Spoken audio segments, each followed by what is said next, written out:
运球就看 Uncle Joe， 战术就学 Coach Lu。大家好，我是非官方指定鲈鱼 Coach Lu， 欢迎收看我的频道。我的宗旨就是让热爱篮球的你每天都能长球。近日 CBA 联赛开始了2024至25赛季的体测。其实体测自甲 A 联赛时期起便成为了中国篮球职业运动员上场的必要考核标准，直到2019年张兆旭在深蹲过程中因腰部受伤，这项体测才暂时停止了。然而随着中国男篮在国际大赛中的表现逐渐下滑， CBA 2024至25赛季开幕前 CBA 体测再次被重启，这次的考试却引发了不少问题，多名 CBA 球员在体测中受伤，这使得球迷们对 CBA 体测的必要性和整个 CBA 联赛的专业性产生了质疑，一些球队的主要球员未能通过体测，这也直接影响了他们对新赛季的备战工作。CBA 为何要体测？如果将 CBA 30年的历史撰写成一本书，那么体测这一篇章必将占据重要位置。在 CBA 刚成立时，联赛采用了中国体育总局制定的体测标准，当时的体测内容仅有2项：3200米长跑和全场折返跑。姚明这位身高2.26米的篮球巨星，也曾在这项体测中面临巨大的挑战。尽管姚明的体能极为出色，他在增重之前仍能将3200米跑进13分半以内，最好的成绩为13分16秒，但这一标准对许多球员来说仍然是巨大的考验，并非所有球员都能像姚明那样耐苦，也不是所有大个子都能够完成如此高难度的测试。这项体测曾使许多高大的身体有伤的球员感到困扰。经过10年的困扰，2005年时任中国篮协主席的李元伟在扩大联赛规模的背景下决定取消体测。不过尽管体测被取消，各支球队依然沿袭了以前的训练要求，因此在赛季开始前，球员们仍需进行大量的体能训练。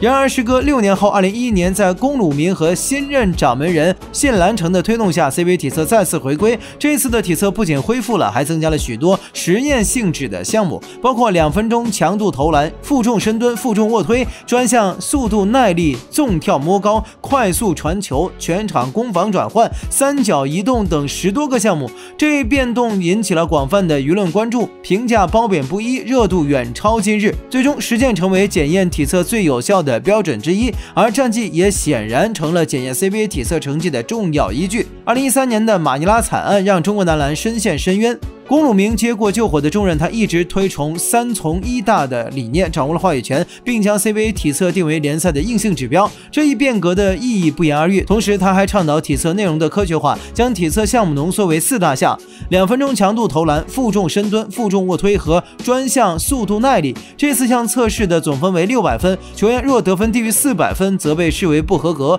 这4项测试标准也沿用至今。随着中国男篮在2015年重新夺回亚洲冠军， CBA 体测成为龚鲁明成功的重要组成部分。尽管如此，反对的声音始终未曾停歇。在此期间，球迷们目睹了新星郭艾伦在2013年经历体测后的呕吐，易建联在2014年差点因体测问题无法上场，而李晓旭在2016年的体测中遭遇了跟腱断裂的重大伤病。体测首次遭遇前所未有的争议，杨明在上任 CBA 公司董事后，决定取消全员体测的政策。新的规定是每支球队抽取2名球员参加体测，每个赛季开始前球员抽签的情景一度成为球迷们的谈资。例如，胡明轩在广东队时中签后曾得到球员们的集体祝福。这一措施看似是为了减轻球员的负担，但无论如何改革，体测中的意外仍时有发生。前 CBA 联赛上海队中锋张兆旭就在一次卧推中旧伤复发，这事件甚至成为了他职业生涯的转折点，也引发了对体测争议的进一步讨论。2020年 CBA 对体测进行了调整，取消了深蹲和卧推，仅保留了强度投篮和专项速度耐力测试。此外，每支球队可以有1个免测名额，国家队成员包括参加集训的3人篮球运动员和30岁以上的老将均不需要参加体测。尽管体测的改革使得舆论声音有所平息，但中国男篮在洲际比赛中的表现依然令人担忧。比如去年世界杯第3节输给菲律宾超过20分，以及在家门口的亚运会第4节最后时刻遭遇对手逆转，这些情况都显示出中国男篮在体能储备上的问题。虽然不能直接将输球的责任归咎到体测改革，但如今中国篮协在关于 CBA 运动员技术和体能的通知中提到，为了弥补国家队运动员体能的短板，联赛将强化运动员体测的准入标准。除了代表中国3人篮球出征巴黎奥运会的张宁、陆文博和赵家仁外，所有其他 CBA 球员都都将进行全员体测。连续2届奥运会无缘参赛，中国男篮的历史最差成绩不断被突破，这也意味着宽松的体测制度已经不再适用。因此，此次 CBA 重启体测改革，旨在通过更加严格的标准，督促运动员在休赛期加强训练，严格控制饮食，提升自律意识，并时刻保持训练的紧迫感。球员要为自己负责。从9月9日起，四川金强训练基地开始了正式的体测工作。截至目前，浙江稠州、深圳新纪元、新疆广汇和广州龙狮4支球队已经完成了体测。尽管 CBA 官方尚未对外公布体测的具体细节，但根据各队俱乐部的通报和媒体记者的报道，情况并不乐观。在体测的首日，浙江稠州的王一博在进行第4项专项速度耐力测试时受伤，经过核磁共振检查，王一博的跟腱受到了伤害，预计需要1个月的恢复时间。在第2个体测日，新疆男篮球员刘义廷在更新社交媒体时透露，他在体测过程中旧伤复发，目前已经前往医院检查。据了解，刘义廷是在进行第2组17次折返跑时膝盖受伤，具体伤情仍待进一步观察。第3个体测日中，项目和标准保持不变，但前2天球员连续受伤的情况引发了球迷的担忧。毕竟只有4支球队完成体测就已经出现了伤病问题，这使得一些人对体测的必要性产生了质疑。除了伤病问题，一些媒体也爆料称，部分球队的主力球员因未能达标，只能在后续进行补测。如果补测仍不合格，将直接影响到他们在新赛季的出战情况。根据 CBA 公司下发的体测说明，未达标的运动员有2次补测机会，分别安排在季前赛和常规赛第5轮之后。如果这2次补测均未通过，运动员将无法参加2024至25赛季的所有比赛。此外，广州队的郭艾伦和新疆队的赵睿因伤病未能参加球队统一安排的体测。如果他们希望在新赛季复出，必须在康复后参加 CBA 公司安排的补测。如果补测结果仍不合格，这2位球星也将无法代表球队参赛。从前2个体测日的结果来看，许多球员显然没有为体测做好充分准备，即使是一些球队的核心球员也出现了未通过体测的情况。作为职业球员，如果连体能测试都无法通过，错过基本的准入条件，确实有些难以承担重任。尽管外界对体测的安排存在不少怨声，但运动员保护好自己的身体，时刻保持自律，是提高竞技水平的前提。虽然体测不能完全反映一个球员的技战水平，但没有足够的体能储备，即使在 CBA 赛场表现突出，面对外战中的强队时，也难免会暴露短板。体测是被动的约束。很多人反对体测，总会拿 NBA 和欧洲联赛来对比。然而，这种比较忽略了一个重要的事实：在这些高水平联赛中，有许多高水平人才随时可以涌现。尽管 NBA 和一些欧洲国家没有传统的青年队，但这些地区的篮球人才储备非常丰厚。此外，篮球在这些地方被视为一种生计手段，吸引了大量有志之士。相比之下 ，CBA 联赛的篮球人才储备较为有限。中国篮球的基础相对薄弱，竞技层面的竞争机制也不够完善。如果没有体测这种制度，可能会导致球员产生懒散的态度，从而对自己的职业发展产生消极影响。特别是在新赛季 CBA 将全面执行外援第4节7人制的规则后，本土球员上场的机会和时间将受到压缩，外援对球队的影响比重将大幅增加。如果本土球员在这种情况下无法保持自律，自我放纵现象将会对整个联赛产生负面影响。一旦这种现象蔓延，将进一步拖累中国球员的竞技水平。体测的不断改革，归根结底是希望中国球员能够培养自律精神，形成良好的训练和作息习惯，从而延长运动生涯，并激发个人的最大潜能。随着中国篮球在竞技层面逐渐陷入低谷，运动员的自我约束能力显得尤为重要。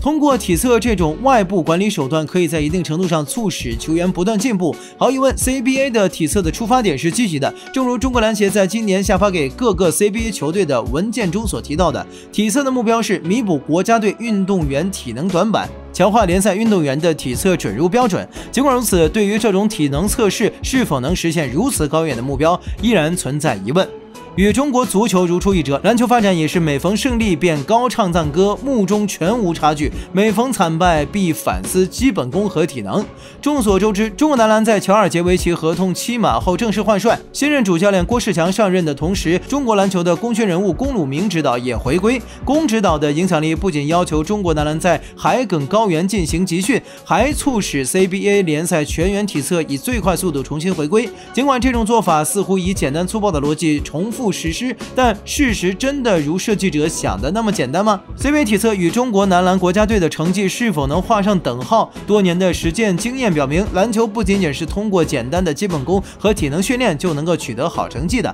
它是一项系统性极强、理念更新迅速的竞技运动。要在这项运动中取得成功，既需要尊重客观规律，也需要持之以恒地进行耐心培养。CBA 的球员体测在当前联赛内驱力不足、球员竞争不够激烈的情况下，可能是一项有效的措施。它通过制度手段驱使球员不断向前，即使可能会导致如王一博受伤这样的情况，也会使像杨正这样的球员更加清楚自身的差距，意识到需要付出更多的努力。这种体测也有可能为整个联赛的数百名球员注入一些难能可贵的自驱力。然而，过往的经验告诉我们 ，CBA 体测更像是新瓶装旧酒，甚至这个瓶子都不是新的。过去曾有无数人质疑体测的真实性，例如体测中有多人未能通过，但补测时不允许媒体进入场地，最终结果普遍通过。还有人质疑体测分数标准的合理性，短短10几年内，2分钟强度投篮的合格标准在30中10到30中20之间浮动。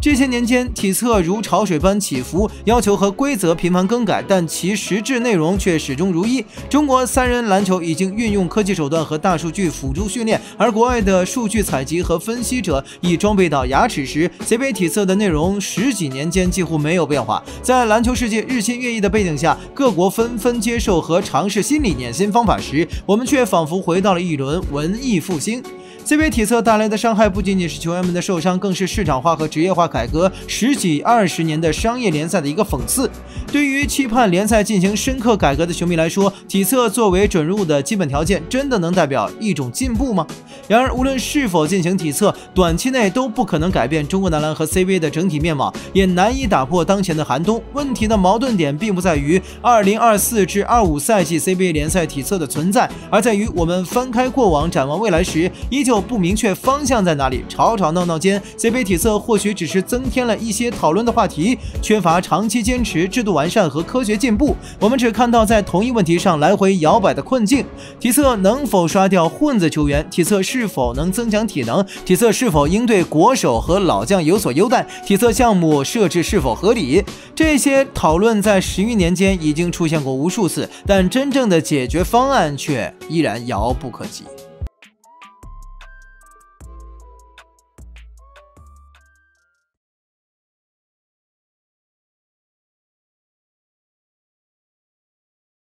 以上就是本期影片的全部内容了。如果你还没看够，想要了解更深度的战术分析，那就点点订阅。卢宇我期待和你一起长球。